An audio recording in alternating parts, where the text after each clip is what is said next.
Second service, how we doing? Hey, it is so good to be with you today. I think Jackie already mentioned this, but we are going to press pause on a teaching series that we've sort of been in the middle of for just a few weeks. And the series is called Greater. And the big idea here, it's really, really simple, is that we're convinced Jesus is greater, that he's greater than anything that we could ever dream up to compare him to. And to guide us in our conversation with this series, we've been looking and walking through an ancient but really powerful document that today we call the book of Hebrews. And it really lays out for us some of the most compelling reasons why Jesus is simply above it all. And so today we're pausing on that series, and we'll get back to it next week. But I wanted to just pause for a moment because there's been something that's been keeping me up at night that I wanted to share with you. But more than that, I wanted to talk about how I'm pretty convinced you all can help me sleep a little better at night. And the thing that keeps me up at night, here it is. I mean, there's probably lots of things I could come up with, but the thing recently that's keeping me up at night is the church. More specifically, the local church, the local expression of the gathering of Jesus people. And I love the local church. I love our local church. I love neighborhood church. More than that, I'm actually convinced the local church is the hope of the world. And more than that, I'm convinced that the local church is actually Jesus's plan A for dispensing grace and love to the world. And what's crazy about us being plan A is that there's in fact no plan B, like at all. There's no backup plan if we screw this thing up. Jesus put all of his eggs in the local church basket. If the world is going to know that Jesus is for them, it's up to us. There's in fact no other option out there. And this concept actually blows my mind. I mean, it literally keeps me up at night because I take pretty seriously the responsibility that we're plan A. And more than that, there is no plan B. And I think, honestly, when I think about that, I think Jesus is out of his mind. He's out of his mind for having you and I be plan A with no backup plan. With no, hey, in case they screw it up, here's how we're gonna get this thing done. None of that exists. It's just us. It's just you and I. And most days I'm convinced it's just unbelievable. How do you even believe that? And the only reason that I do believe is that for 2,000 years, what I think is pretty much impossible it keeps happening. And it's been happening for 2,000 years. We've talked about this before, but one of the great mysteries in all of history, the thing that when historians take a look at it, they just cannot figure it out. One of the great mysteries of the world is this question. How did a first century movement started by a small group of people in the worst part of the Roman Empire not just survive, but thrive? And make no mistake about it, Israel in the first century, like the worst part of the world. Nobody wanted to live there. It was the proverbial armpit of the Roman Empire. It was Stockton, California. It was, right? Who even lives? Why is that a place, Stockton? I don't know. I've never even been. I've just driven through it and thought as I was driving through it, why? Why do people live here? That was Israel in the first century, right? And if you got stationed in Israel as a Roman official, it's because you screwed it up somewhere. You messed up. No one wanted to be there. It was a punishment for you. And yet, out of that sort of like forgotten, unwanted corner of the world, this movement gets born. And it's led by a guy from really an middle of nowhere town. It's still out in the middle. If you go to Israel today, he's called Jesus of Nazareth because he's from this little town called Nazareth. And it's still kind of just rural in the northern part of Israel. It's just kind of nowhere. And this Jesus of Nazareth, he's rejected by his own people. He's crucified by the Roman Empire. And yet, a movement that by every possible measure should not have survived the first century doesn't just survive, it thrives. And it grows. And you and I are somehow here today talking about it. And historians are scratching their head and they're wondering, how in the world did that happen? How does this movement go from this small little group of people, Jesus and 12 others, how does it go from that to being actually embraced by the Roman Empire that tried for 300 years to wipe the movement off the face of the planet? How does it happen?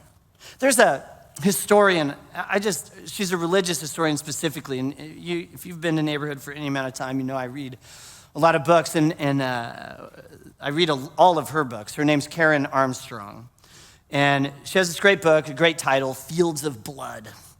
And in it, she says this, it's just a great statement.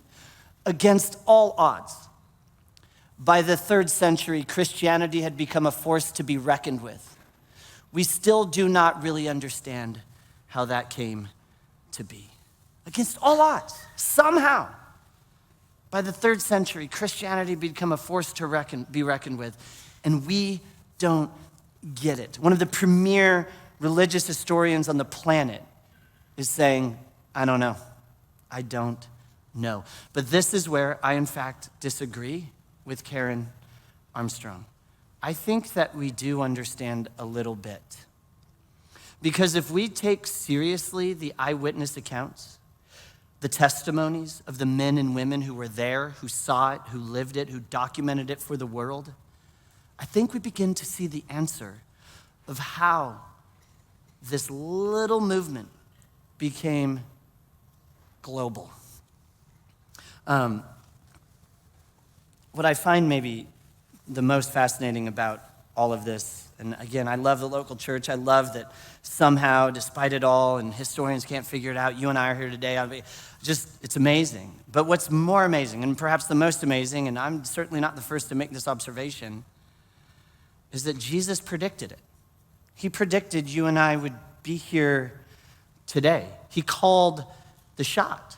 He really did. He's Babe Ruth calling his Homer, right? I mean, Jesus did that for the church and our existence today. Because long before Christianity was this global movement, and long before Rome would ever embrace Christianity, Jesus saw this coming. In fact, there was this moment, he's in the northern part of Israel, and he's in the shadow. He's standing in the shadow. He's in a town called Caesarea Philippi. And the town doesn't exist anymore. It's just ruins. But some of the ruins are a giant pagan temple complex. And it's actually the backdrop of this temple complex is this massive rock wall. And it's 100 feet tall and it's 500 feet long. And there's multiple pagan temples there. And Jesus takes his little group of followers to Caesarea Philippi. And he's standing at the foot of this pagan temple complex. And he asks them the question that most of us are not brave enough to ask, and it's this. Hey, what are people saying about me? Like, what's the word on the street? What's my reputation?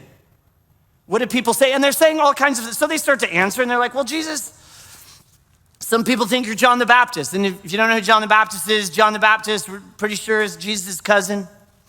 And he ends up getting beheaded. It's kind of a crazy story if you've never heard it. But apparently, people at the time thought Jesus was maybe John the Baptist, like back to life, resurrected. Or if it wasn't John the Baptist, he was maybe one of the ancient Hebrew prophets that had been reincarnated. They were just throwing out things, oh, we've heard this, we've heard that. But then Jesus asked something even more personal. He says, great, it's great to know what other people are saying about me. But then he says, well, what do you say about me? I mean, who do you think I am? And then a guy named Peter, he answers. And Peter says, well, we think you're the Messiah, that you're the long-awaited one of God, chosen by God to be king, to rescue the whole world. And then he adds this, and more than that, Jesus, we're pretty convinced you might be, in fact, the Son of the living God. And Jesus just smiles and says, you nailed it. Peter, you got it right. That's exactly who I am. And then he makes the statement. He makes the statement that predicts you and I are here today. In that moment, standing in front of this giant rock that's 100 feet tall and 500 feet wide. He says, Peter, it's on that rock solid truth that you just spoke, that I am the Messiah, the long-awaited one of God who came to rescue the whole world, that I am in fact the Son of the living God. It's on that rock solid truth, Peter, that I'm gonna build my church. And church has nothing to do with four walls and a roof and a cool campus with soccer fields and all of that. Jesus was talking about a movement, a gathering of people that were going to impact the world in such a way that the world would never be the same. And somehow, as Karen Armstrong puts it, against all odds, Jesus was right. The movement did not die. It grew and it grew and it grew, and somehow it landed in the northwest corner of Visalia, California in 2025. Jesus flips the script. I mean, he just absolutely upends how everybody understood the world, how everybody saw the world, how everybody understood themselves, how everybody understood church and religion and gods and all of that. I mean, he just flipped it all upside down. I mean, it's just absolutely radical. And then he does something that, no other king had ever done. It's just he lays down he doesn't ask his followers to lay down his life for him. He lays down his life for them. And he says, guys, I want you to kind of follow my example. And he just redefined it all. He redefined how to do leadership. He redefined how to do followership. He said, here's how you follow too. I don't want you guys, I want you all, not just like me. I want you to lay down your life, but not for me, for each other. And Jesus, through his life, through his teachings, through his actions, he sets this foundation for something that today you and I take for granted, human dignity. That every human life has value and worth. Rich, poor, every race, every background, doesn't matter, you all matter. We take that for granted, but 2,000 years ago, nobody thought that about anybody. And then Jesus looks at his followers and he says, here's what we're gonna do. Here's gonna be your brand. Here's gonna be the thing that sets you apart. I want you to love each other. I want you to love each other the way that I've loved you, like in this visible, practical, undeniable, kind of radical love.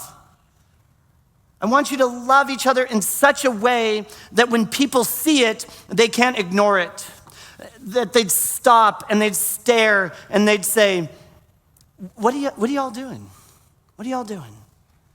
And if that wasn't enough, Jesus pushed it even further. He says, I want you not just to love each other that way. I want you to love like your neighbors. And by neighbor, I mean everybody. I want you to love everybody that way. I want your brand to be love.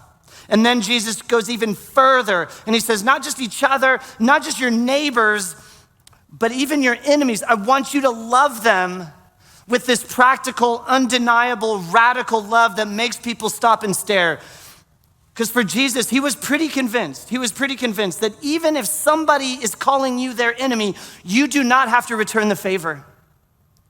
That even if somebody opposes you to your face, you don't have to oppose them. And that kind of love actually began to shift the world. Or as a good buddy of mine used to say, it began to tilt the world in the right direction. And it changed everything. And that's what historians just can't figure out.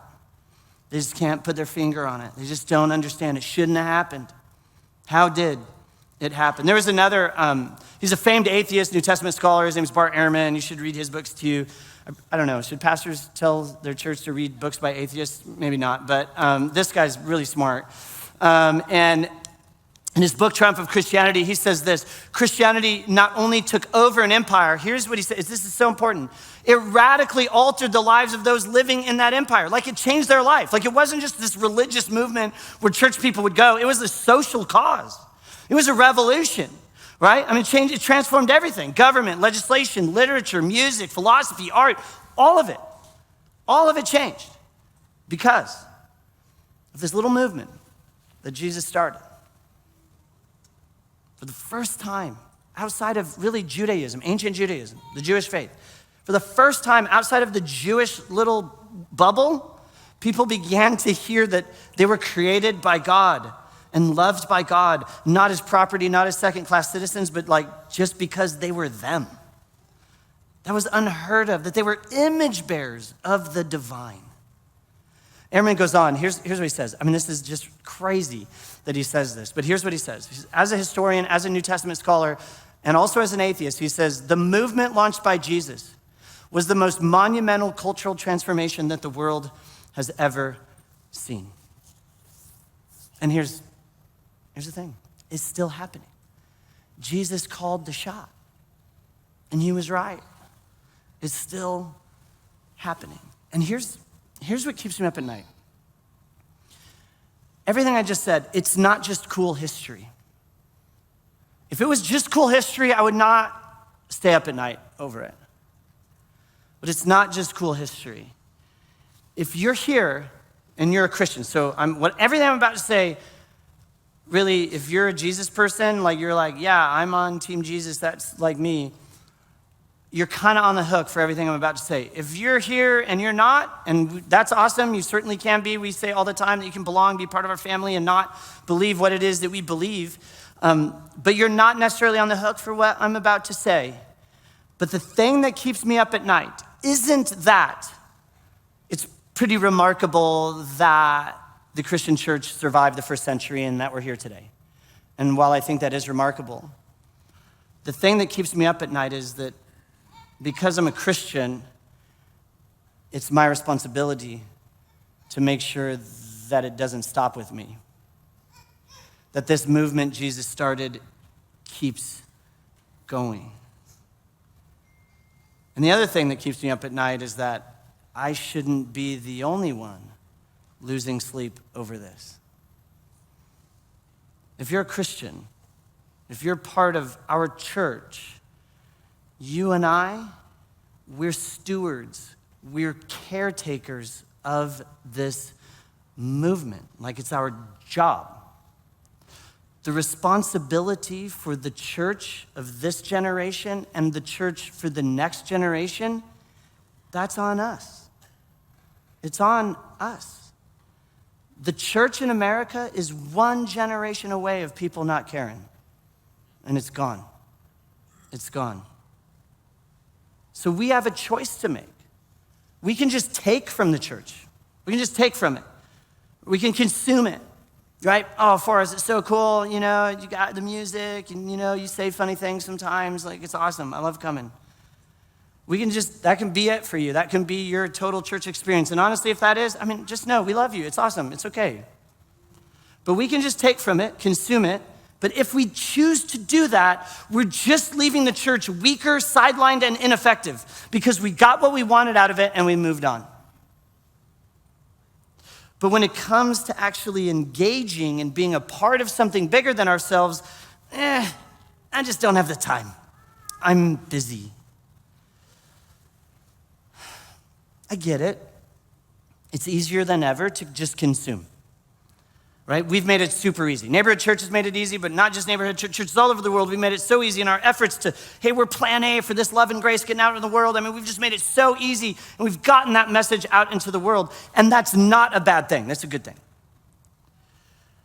But it has left us with a choice that we need to talk about from time to time, and that's the choice to either consume and disengage or engage, participate, step up, right? And you probably don't pay attention to this kind of news because it's not really like your world, but it is my world. And it's all over the news lately.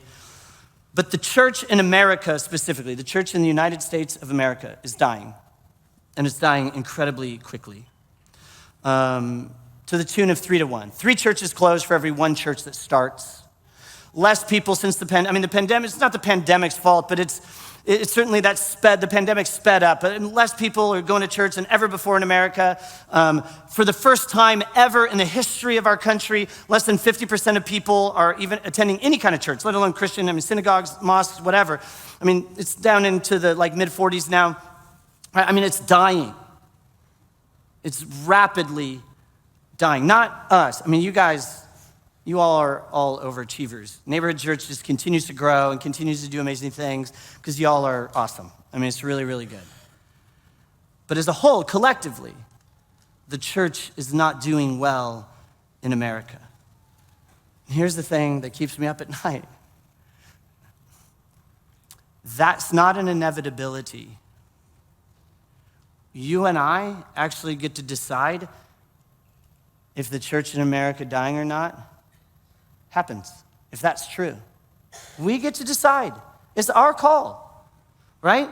We determine if there's gonna be a church for the next generation that's vibrant and strong in our country. For our children, for our grandchildren. I don't have grandchildren yet. I'm just assuming probably, one day, right? But our grandchildren, our great-grandchildren, that's us. It's not magic.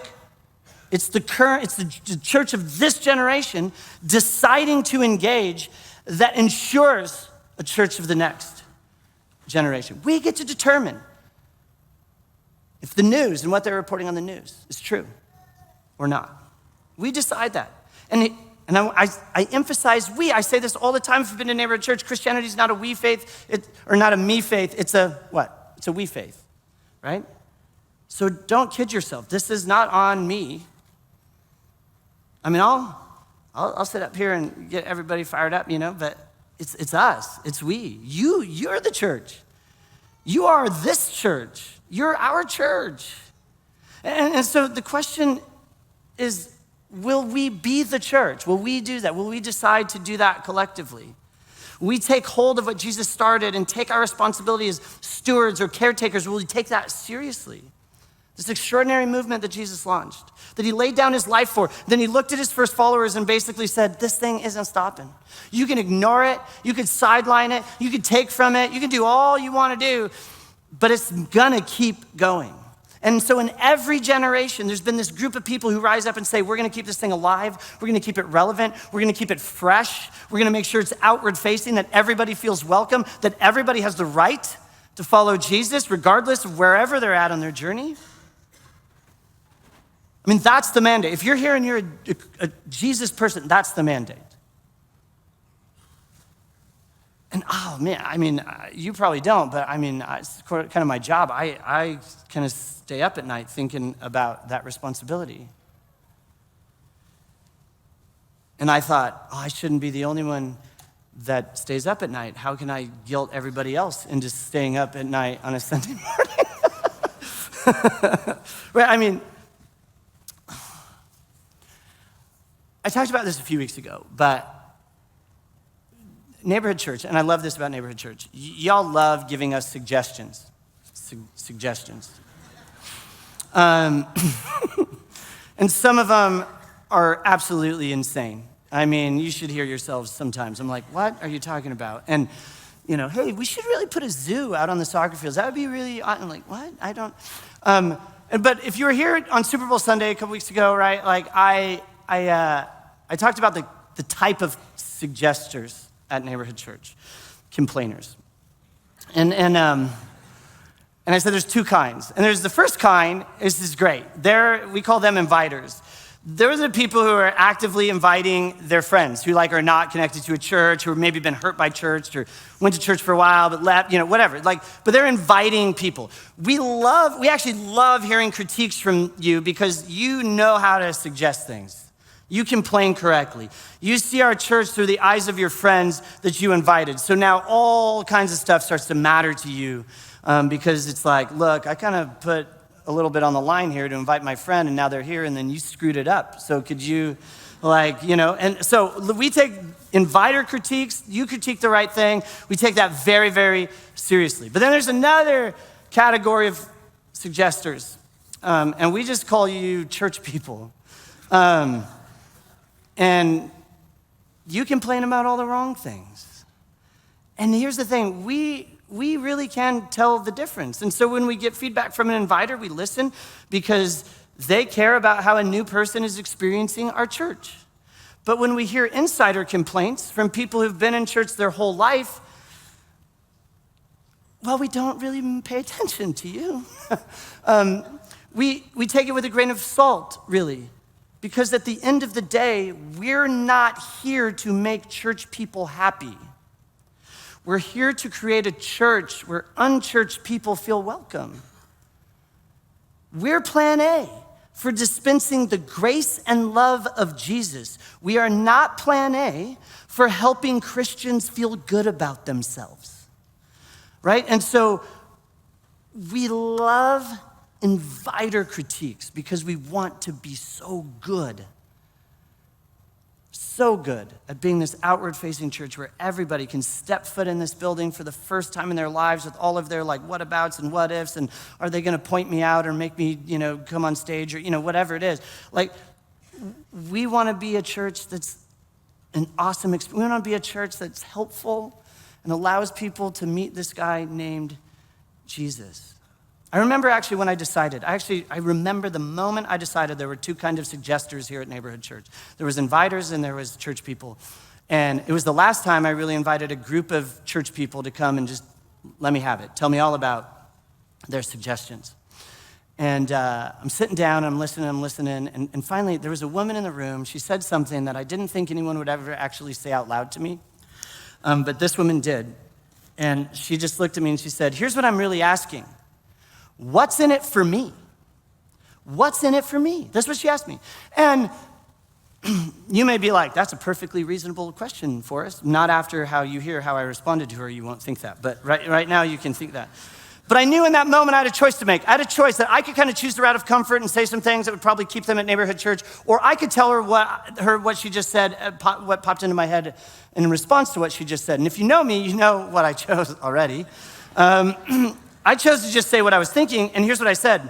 I said, "I am so glad that you said that because it's brought so much clarity. I now believe I've figured out what our problem is. And our problem is that you fundamentally don't understand what it means to be a Christian. And they don't come to our church anymore."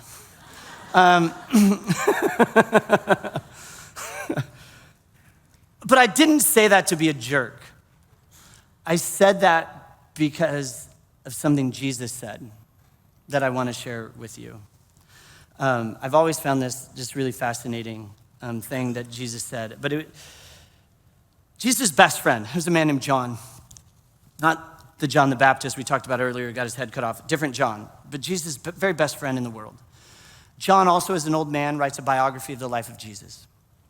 And in that biography of the life of Jesus, John records or recollects a moment in the life of Jesus where Jesus has this encounter with a woman at a well. So there's this woman who goes outside, the well's outside of the city, and so this woman's out there, she's collecting some water, and Jesus is there with her. And they strike up this really fascinating conversation, and Jesus finds out that this woman, she's kind of been through it in her life, she's on a journey, she's searching, it's kind of a thing. And while that's happening, Jesus' buddies, his first followers, they're on their way to get some food. They're hungry, they figure Jesus is gonna be hungry, so they go get some food. So after Jesus has this conversation with this woman at a well, she runs into town and she's like, "Oh my gosh, you guys, you are not gonna believe, I just ran into this guy at the well. I mean, it's crazy. You gotta come meet him." And here's how John records it. Then leaving her water jar, the woman went back, so just leaves the water there. The women went back to town and said to the people, "Come see a man who told me everything I ever did. Could this be the Messiah?" They came out, and so everybody, right? They came out of the town and made their way toward him. Meanwhile, his disciples, his buddies, his first followers urged him, "Rabbi," it's what they called him, "eat something." And then this is where, so you're probably tracking with everything I just read, but then the next thing Jesus says is, he just made it so weird.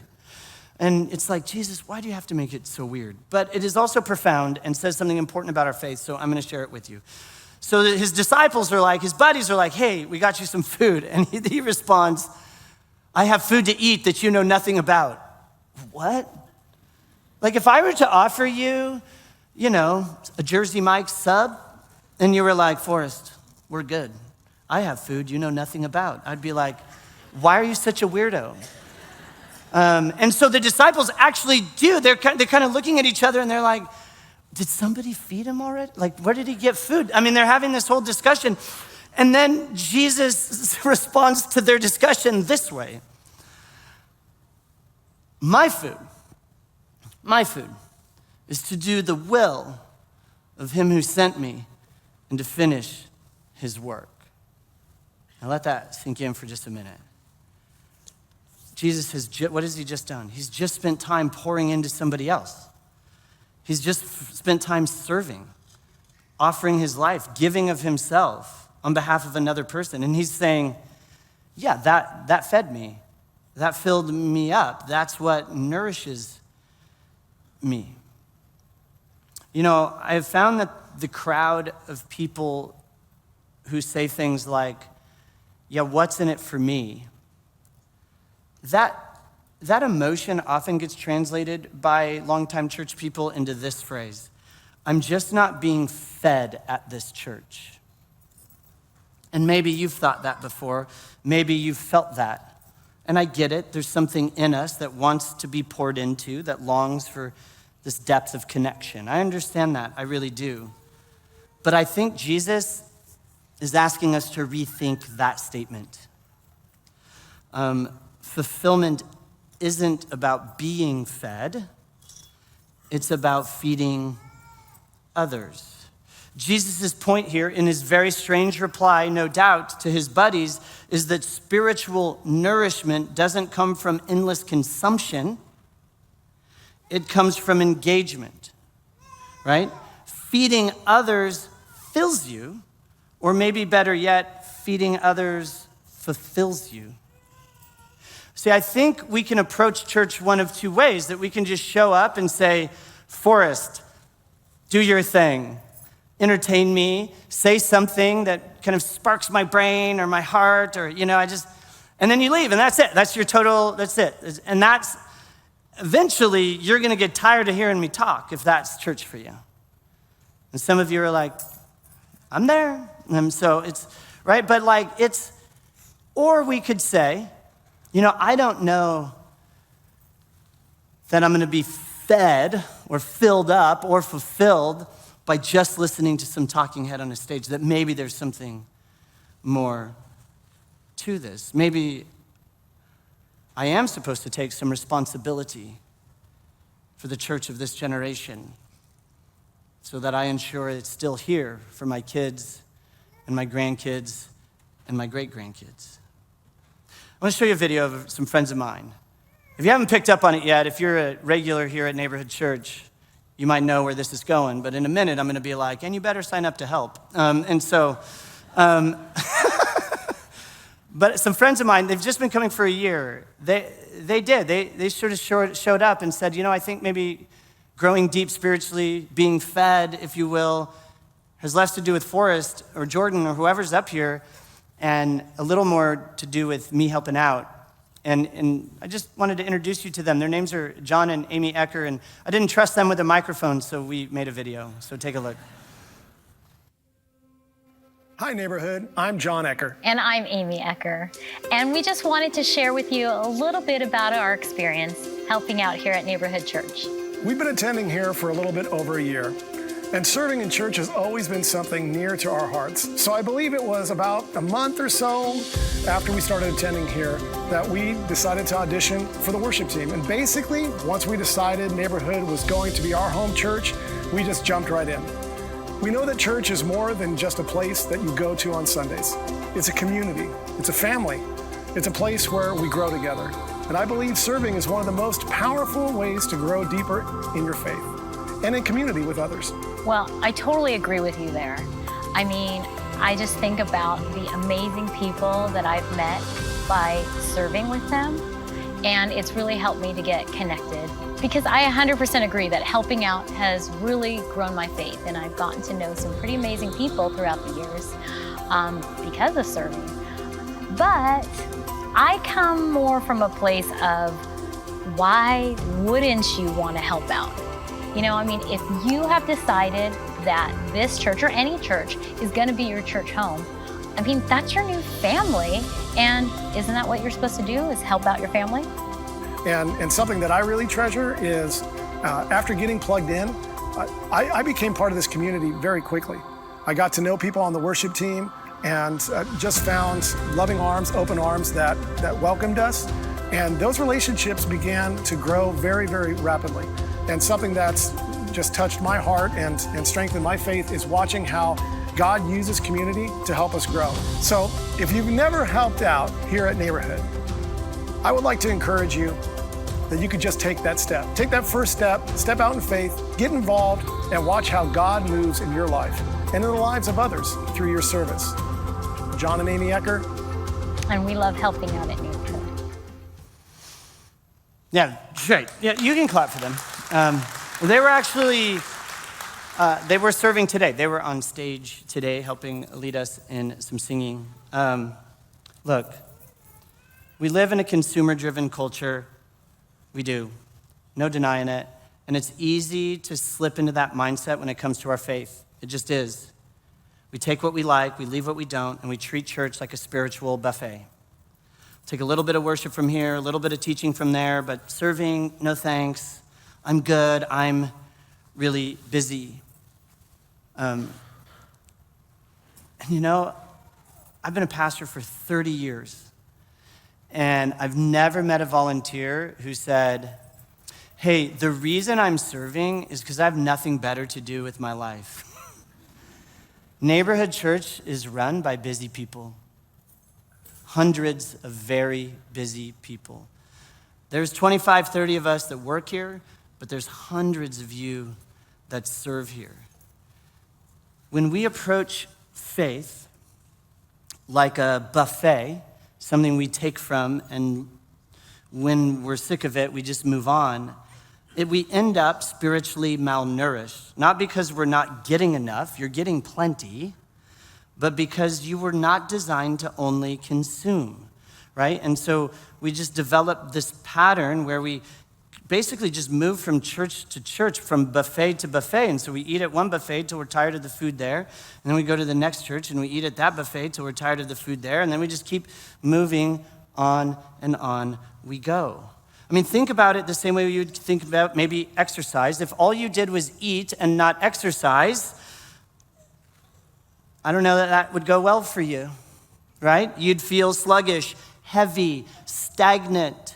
But when you move, when you exercise, when you engage, you build strength, endurance, health. The same is true of our faith, right?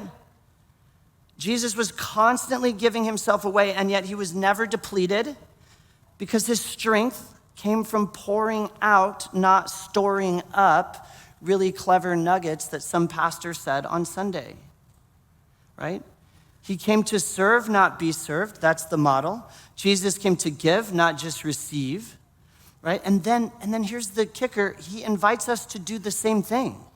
And so we just get to decide if we're going to or not.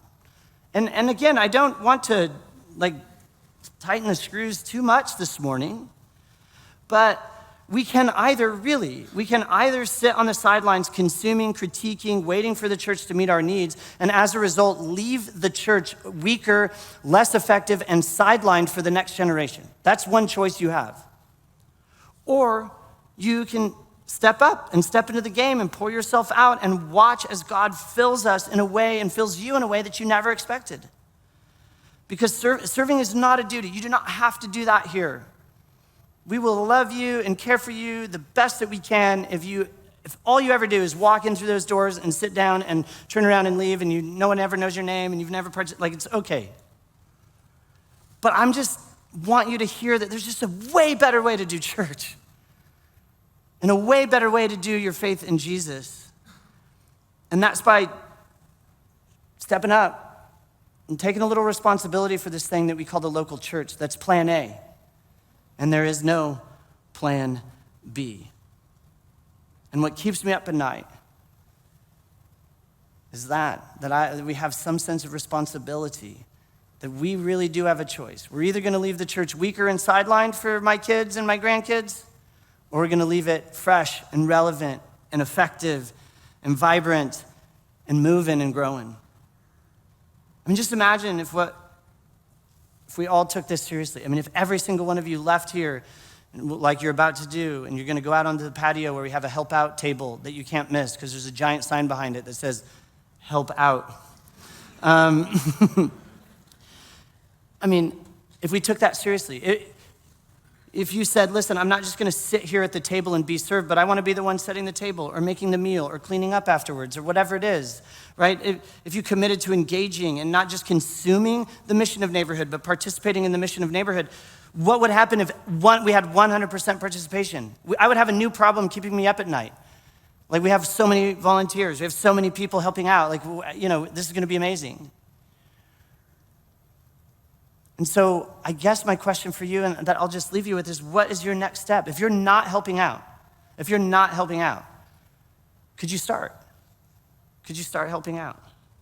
Would you start helping out? And help us make sure that what we leave the next generation in terms of church and of faith in Jesus is thriving and effective and relevant and fresh for your kids and my kids and your grandkids and your great-grandkids. And that we have a sense of responsibility, that we're the caretakers of this little movement that should have never survived the first century, and yet somehow it did. So, where can you serve? How can you help out? How can you start, as Jesus said, to really start to be filled up spiritually when you start to pour out and feed others? And here's the thing, to even rub it in a little more, we're actually feeding our current volunteers this morning. I don't know if you saw that out on the patio. We have an ice cream sundae bar just for the volunteers to make those of you not helping out feel bad. So that's, right? So and there's like a ticket to even get in there. There's like bouncers that are standing there to keep you out. Because I was gonna, I told our staff, listen, I'm gonna tell everyone, if you really wanna be fed, you should feed. And they were like, oh, well then let's feed the people feeding. And I was like, well, that'll probably make other people feel bad. And they were like, yeah, it'll be good. So that's what we're doing. So hey, here's my invitation. And it is an invitation only. It is not a have to. But I hope you take me up on it. Would you, right after this service, and when I say amen, go out to that help out table and sign up. And you're not signing your life away. What you're signing is for somebody to call you and be like, hey, so how do you want to help? Like, that's it. And by then, you could probably come up with a million reasons to, get out of it. So, but, it'll be, yeah. So, hey, are we okay? We good? We're all right? Yeah? So let's pray. Jesus, thanks. Thanks so much for this morning. And it's pretty crazy that you would choose us to be your plan A. I mean, that's a lot. We're really good at screwing stuff up. And so, Jesus, help us to not do that to your church, your movement, your gathering of people whose brand is love, that changed the world once and can change the world again. Help us to see that our faith, if we really want to be fed, requires us feeding others. Jesus, we love you, and it's in your name we pray. Amen. Hey, thanks a lot, guys. We'll see you next week.